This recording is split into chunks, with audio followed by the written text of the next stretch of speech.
Porque dele, por meio dele e para ele são todas as coisas. Sejam muito bem-vindos a mais um devocional do Mova-se. E esse mês agora nós completamos 60 dias que a gente iniciou um trabalho de estudos devocionais baseado na nossa vivência, né? E se você for ver, não sei em qual rede social você está me acompanhando, mas no nosso canal no TikTok, ali na nossa plataforma, a gente tem alguns vídeos fixados, e o primeiro deles é sobre o tema que a gente vai falar de hoje. Inclusive que nós voltamos em propósito ao longo desse processo falando sobre a Arca da Aliança e o que Deus fez na família e na vida de Obed-Edom. E aí algumas palavras para a gente contextualizar hoje e a gente meditar e também declarar e profetizar com base nessas verdades bíblicas à luz da palavra. A gente vai falar sobre progresso, sobre perseverança e sobre propósito. Então, nessa celebração é um marco importante, 60 dias, né? Então, desde o início do nosso canal. Então, se você não está acompanhando todos os vídeos aí, convido você a se inscrever no topo aí ou no descritivo dos nossos devocionais. Tem o nosso canal também no WhatsApp, onde que tem várias informações, onde tem todo o estudo, o esboço dessas palavras que a gente vem desenvolvendo pela graça e pela revelação de Deus também, né? Então o devocional Mova-se, nesse período, nós vimos o quê? A mão de Deus guiando em cada passo. Então, assim como ele guiou a vida de Obed-Edom, que é o que a gente vai falar hoje, conforme está registrado em 2 Samuel 6, nós vamos refletir sobre esse progresso, perseverança, propósito e principalmente como essa obediência, honra, compromisso e principalmente o serviço que atrai as bênçãos da presença de Deus, tal como aconteceu com Obed-Edom em 90 dias. Então nós já estamos em 60, que a gente iniciou um movimento, né? Iniciou o Mova-se. E o texto bíblico para essa reflexão em 2 Samuel, ele está ali, né? Específico no capítulo 6, no versículo 11 e 12, que fala: a Arca da Aliança esteve na casa de Obed-Edom, o geteu, 3 meses, e abençoou o Senhor Obed-Edom e toda a sua casa. Claramente Obed-Edom consultou a palavra de Deus e recebeu a arca de forma correta. Tal atitude lhe trouxe tremendas bênçãos. E a arca foi levada após isso, após essa manifestação, tem toda a narrativa ali que eu convido a você ler o texto completo. E foi dado aviso ao rei Davi dizendo: o Senhor abençoou a casa de Obed-Edom e tudo que ele tem por causa da arca. Então Davi foi e trouxe a arca de Deus para da casa de Obed-Edom, para a cidade de Davi com alegria. Então, a partir do momento que Deus manifestou a presença dele, quando foi dado-lhe a devida honra, Davi soube que Deus não estava zangado com ele sem causa. E então, conforme a palavra do Senhor, ele corrige a situação e leva a arca de Deus com alegria. Então, em toda a narrativa você vê assim, às vezes a gente quer fazer as coisas certas, mas de forma errada. E Deus, ele tem instrução para cada situação. Lógico que hoje a Arca da Aliança, ela não está mais, né, especificamente embasada aqui, né, que eu tenho algumas figuras alegóricas aqui, a tela sempre estava aqui em cima, né? Hoje eu coloquei a águia, tem o leão, tem algumas simbologias aqui que são sobre as verdades bíblicas, né? A Arca da Aliança, segundo a descrição, ela representava dentro desse formato e ela não podia ser tocada. Então toda a movimentação dela era sobre essas varas, né? Então dentro do processo mostra que alguém que tocou a arca também foi ceifado a vida, né? Porque a presença de Deus, ela exigia um certo sacrifício na época, né? Que tudo isso, toda essa obra de expiação, todas essas situações, Jesus Cristo veio e cumpriu, né? Aquilo que era na lei, hoje nós temos aí outras formações. Mas o que continha dentro da arca, que eu vou trazer alguns elementos, né? Eles tinham as tábuas da lei, que representava os 10 mandamentos, né? Ela foi colocada dentro dessa arca, que ela toda coberta de ouro, né? A vara de Arão, que era o ministério que ele confirmou, né? Florindo, né? Essa vara, que foi uma confirmação também, que ele foi chamado aí para o serviço de sacerdócio, né? Também, e toda a família e descendência. E também um jarro, né, que era a porção, que era colocado como descritivo na Bíblia como uma referência do maná, né, que seria a provisão de Deus, né, com pães asmos, né, ou uma porção do maná. Não sabe-se exatamente como era, mas representava esses elementos que continham dentro da arca, né, que mantinha aí essa presença de Deus. Então, dentro desse processo que a gente vai meditar aqui, que é o que a gente já leu, tá? A definição, principalmente quando a gente fala em progresso, né, e a gente avançar, quando a gente tem um nível de obediência com Deus, Ele nos dá alguns avanços significativos que são justamente para uma direção, um objetivo de melhoria contínua, né? Então, em aplicação espiritual, a gente vê muitas situações que, assim como aconteceu em 90 dias, a vida de Obed-Edom foi transformada. Eu creio que a minha vida e a sua vida aí, ao longo daquilo que a gente vem apresentando ao Senhor, ela pode ter uma movimentação espiritual. Por isso que a gente aplica muitas coisas voltadas a princípios de obediência em cima daquilo que Deus tem nos colocado em nosso coração. Então, assim como nós vimos esse progresso no devocional dos primeiros 60 dias, que você pode acompanhar todos os vídeos, é uma evolução para mim, é novidade, mas a gente vem fazendo com amor, com gratidão. E Obed-Edom também, ele viu essa transformação que foi significativa. Então, 90 dias, a arca dele esteve presente na humilde casa dele, que era no meio do caminho, né? Uma casa humilde, de uma pessoa que realmente adorou a Deus aí de uma maneira correta. E em Filipenses, que é o que eu vou trazer aqui, trazendo essa contextualização sobre progresso, tá? A gente vai ler no livro de Filipenses, no capítulo, vamos ver aqui, 1, no versículo 6, que fala: estou convencido de que aquele que começou a boa obra em vocês vai completá-la até o dia de Jesus Cristo. Então, todo progresso são o quê? São promessas, na verdade, que nós temos segundo o que a palavra diz. E a palavra, ela não mente, a palavra ela não volta vazia. E quando a gente entende que esse tendo como certo, que é o que diz aqui na palavra, né? Lá em Filipenses, Paulo, ele era tinha manutenção também, né? Os irmãos, refere-se tanto no crescimento ali em Cristo, quanto no sustento financeiro que forneciam a ele.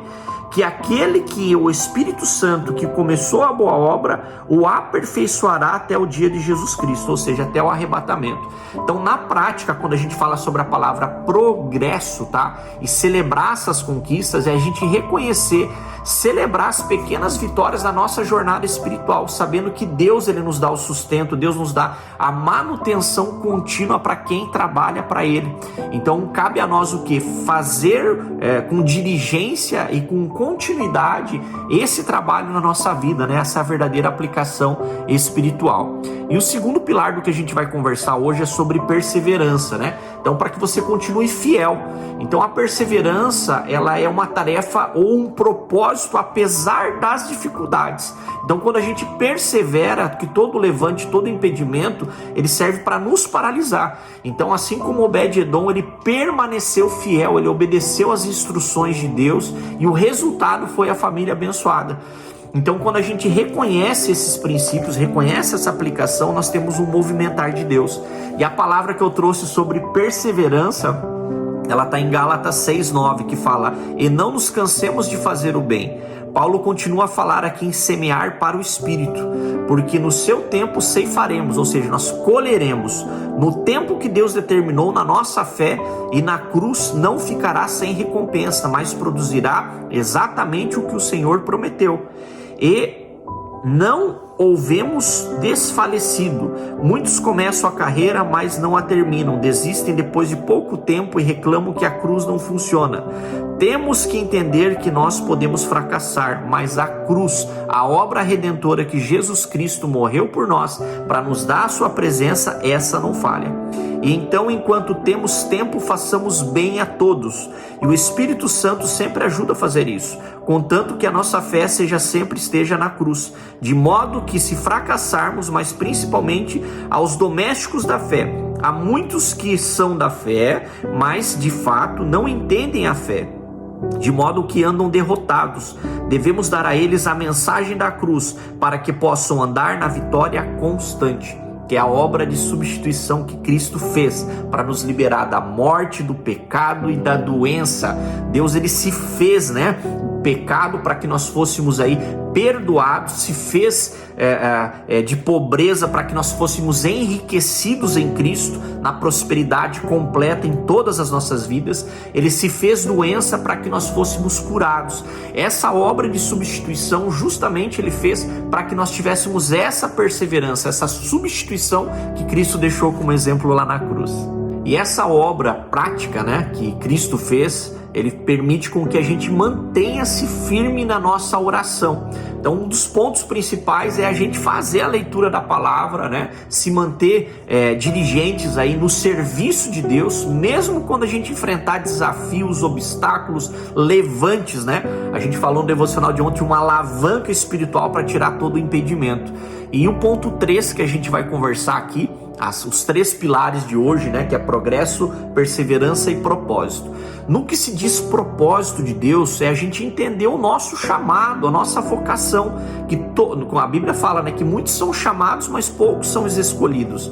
A gente tem que entender que Deus, ele capacita, nós temos um dom específico para ser capacitados por Deus para operar os sinais, né, os prodígios que aqueles que creem manifestam em sua vida. Então o propósito é a razão pelo qual é feito, tudo é criado, né? Então todo o motivo o qual existimos, tudo aquilo que foi definido, organizado, ele tem um propósito. E a aplicação espiritual, muitas vezes assim, trazendo a reflexão da casa de Obed-Edom, ele trouxe não apenas as bênçãos materiais, mas também um entendimento mais profundo sobre o propósito de Deus para a sua vida. E em Jeremias ele dá justamente essa palavra que eu gosto muito ali, que é Jeremias 29:11, né? Que fala: porque eu sei muito bem os pensamentos que tenho a vosso respeito, diz o Senhor, pensamentos de paz e não de mal, para que vos dar o fim que esperais. Então aqui ele está falando o quê? Que a obediência ao Senhor é uma intenção sincera em seguir os seus caminhos e a sua palavra. Os seus pensamentos a respeito de nós sempre são pensamentos de paz e não de mal. Então, aí ele deu uma condição, que é a obediência, que é a recompensa. Então, me invocareis e ireis e orareis a mim, e eu vos ouvirei. Então a restauração de Deus é uma garantia de um futuro com essa conexão espiritual. A gente falou ontem, né, sobre alavanca, alvo, a questão da energia e conexão, né? Então são alguns princípios que justamente a gente faz esse alinhamento com Deus. E aí Deus fala: e buscar-me-eis e me achareis, quando me buscares de todo o vosso coração. Essa é a promessa que é feita a todos e é válida em todas as épocas. E a palavra diz: e serei achados de vós, diz o Senhor, e farei voltar os cativos, e vos ajuntarei a todas as nações, em todos os lugares onde lancei, diz o Senhor, e farei voltar para o lugar de onde vos fiz levar. Então o versículo 13 e 14 aqui que a gente leu, ele fala que independente das necessidades, que procura o Senhor por ajuda, entretanto são poucos o que aproveitam dessas grandes promessas.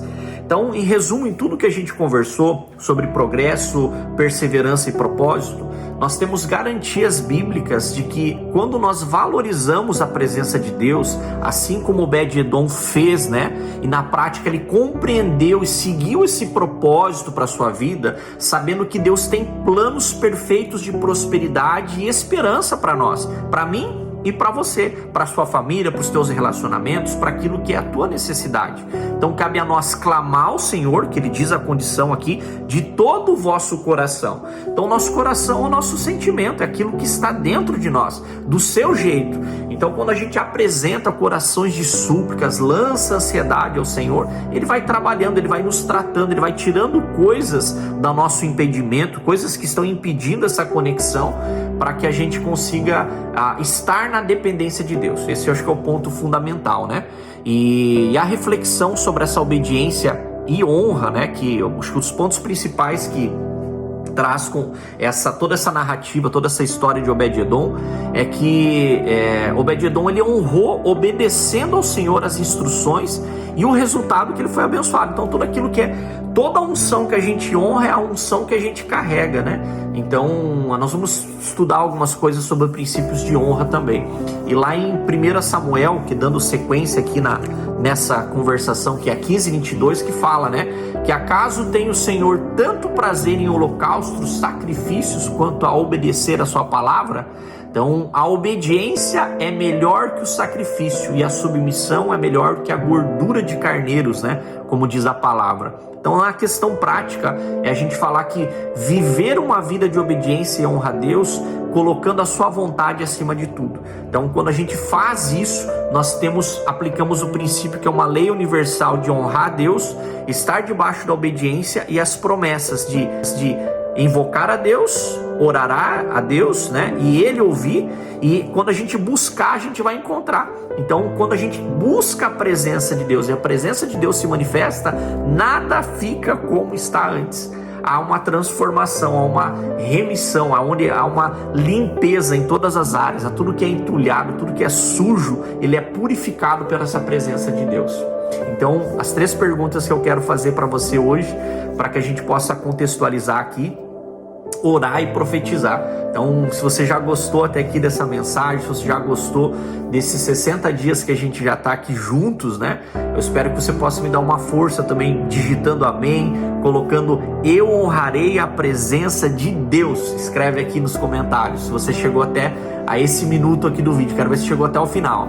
E a pergunta que eu faço para ti é assim: como que você tem visto esse progresso na sua vida espiritual nos últimos 60 dias? O que mudou para você? Mudou alguma coisa, alguma verdade espiritual que você já ouviu aqui conosco ou em qualquer outro lugar? A verdade espiritual, a palavra viva, a palavra rema, a palavra avivada, ela nos traz hoje um conhecimento desde que a gente a coloque em prática, né? Então, eu tenho um conhecimento da palavra que me dá acesso à legalidade, assim como nós lemos aqui, porém eu tenho que aplicar na minha vida. Quando eu aplico, normalmente tem a submissão da palavra, tem a gente substituir coisas, dar prioridade às coisas de Deus para que realmente ele se manifeste. E se não se manifestou nesses últimos 60 dias, você quer que assim como aconteceu com Obed-Edom, nos próximos 90 dias, como que você quer que a tua vida seja transformada? Qual área você precisa de uma intervenção do Senhor hoje? Escreve aqui, a gente vai orar por você, tá? Quais desafios que você enfrentou e como que essa perseverança, que é o que a gente conversou hoje, ela ajudou a você superar? Tem algo específico, algum desafio que você tem enfrentado, algum levante do inimigo? De que maneira que você tem buscado compreender a viver esse propósito de Deus para a sua vida? É forte. Então, muitas coisas para que a gente haja essa manifestação. Eu lembro que essa campanha de Obed-Edom fazem mais de 6 anos que a gente fez na igreja, e eu tomei posse, né? Então, na simbologia, na verdade, que a gente tinha uma arca que representava isso, lógico que é simbólico, né, gente? Então não é nada numa questão, falar, eu vou adorar a arca. Não, a gente não necessita mais disso, porque Jesus, o Espírito Santo já está dentro de nós. Então o que era a presença de Deus que estava dentro da arca antigamente, hoje ela está dentro de nós, dentro dos nossos corações. Então não é mais necessário. A arca é só um símbolo lá do Antigo Testamento, que ficou nas Escrituras, evidenciou a presença de Deus, mas hoje ela está dentro de nós. E a partir do momento que nós temos esse relacionamento, esse entendimento que Deus está, a presença de Deus através do Espírito Santo, ela está dentro de nós, ela começa a manifestar, e ela é de dentro para fora. Por isso que a gente fala que é dos frutos do Espírito. E a minha oração hoje é para que você tenha progresso, perseverança, que você alinhe o teu propósito, o teu chamado, para que a presença de Deus se manifeste em lugares que Cristo quer ir disfarçado de você, a lugares que só você pode levar Ele, né? Manifestar a tua presença, manifestar o teu dom, manifestar aquilo que já está dentro de você. Amém? Para qual sentido que você quer a oração hoje? Então nós vamos orar e declarar com base nessa palavra em nome de Jesus. Glória a Deus. Então vamos apresentar com orações de súplicas e devoção ao Senhor Jesus Cristo neste momento. Pai, eu te agradeço, Senhor, por esses 60 dias, Pai, no qual nós tivemos um progresso, Senhor, nesse devocional, Pai, nos estudos bíblicos, no movimento da Tua palavra, Deus. Nós pedimos, Senhor, que Tu continues a nos guiar, Pai, com a Tua esperança, Senhor, com a Tua presença, nos ajudando a perseverar, Deus. Que nós possamos entender o Teu propósito em nossas vidas, que nós possamos ser obedientes, Senhor, e honrar, Pai, tudo que fazemos, glorifique a Tua presença, glorifique o Teu Filho, Senhor. Hoje eu declaro, Pai, que eu continuarei a avançar com perseverança, Senhor, focando no propósito que é a cruz, que é a salvação, que é a remissão dos nossos pecados, Pai, pela obra substitutiva que Jesus Cristo fez na cruz, Pai. Então eu declaro, Senhor, que eu serei obediente, eu declaro que eu honrarei ao Senhor, assim como Obed-Edom, o Senhor valorizou a Tua presença e a vida dele, Pai, foi transformada transformado em todas as áreas, Pai, inclusive a área material, Senhor. Nós sabemos que nós, Senhor, com base, Pai, na Tua presença declarada, Pai, com base numa vida, Pai, de santidade, uma vida de obediência, Senhor, nós teremos também, Senhor, essas bênçãos de transformação, Pai. Então eu creio, Senhor, que eu honrarei, Senhor, e sabendo que essa presença trará bênçãos de transformação na minha vida, Pai. Em nome de Jesus eu declaro, Pai, que haja transformação movimentar espiritual e principalmente, Senhor, que a Tua presença nunca nos falte, Senhor, que indiferente de qualquer circunstância, nós sabemos, Pai, que nós dependemos de Ti, Senhor. Se estamos com vida, se estamos respirando, Senhor, Te agradecemos por tudo que já temos, Senhor, por tudo que o Senhor já fez por nós, por tudo que o Senhor irá fazer e por tudo que o Senhor já está fazendo, Senhor. Então eu declaro, Pai, um novo tempo, que haja transformação, que esses 90 dias, o mês de junho, julho e agosto de 2024 sejam abençoados, sejam de transformação, que nada, Pai, possa paralisar o movimentar e o agir da Tua palavra e da Tua presença, que assim como o Senhor manifestou naquela arca, Senhor, hoje o Teu Espírito possa se manifestar dentro de nós. É o que eu declaro em nome do Pai, do Filho e do Espírito Santo de Deus sobre a sua vida, sobre a sua família, sobre as suas finanças, sobre o teu trabalho, sobre os teus relacionamentos, em nome de Jesus. Deus te abençoe. Mova-se. Ótimo dia.